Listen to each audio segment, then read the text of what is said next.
Spese condominiali, paga l'inquilino o il proprietario? Ora ve lo spiego. Le spese condominiali si dividono in ordinarie e straordinarie. A loro volta, all'interno delle ordinarie ci sono diverse tipologie di spese.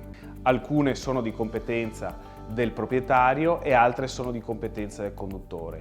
Nello specifico, il proprietario dovrà sostenere le spese straordinarie, quelle per l'amministrazione, la gestione del conto corrente e la trasmissione di pratiche fiscali. Tuttavia va da sé che vi può essere anche un diverso accordo tra il proprietario e il conduttore. Nello specifico però preme sottolineare come il rapporto giuridico sia solamente tra l'amministratore e il proprietario. Pertanto l'amministratore, anche in caso di divisione delle spese e di mancato pagamento da parte del conduttore, avrà come unico interlocutore il proprietario.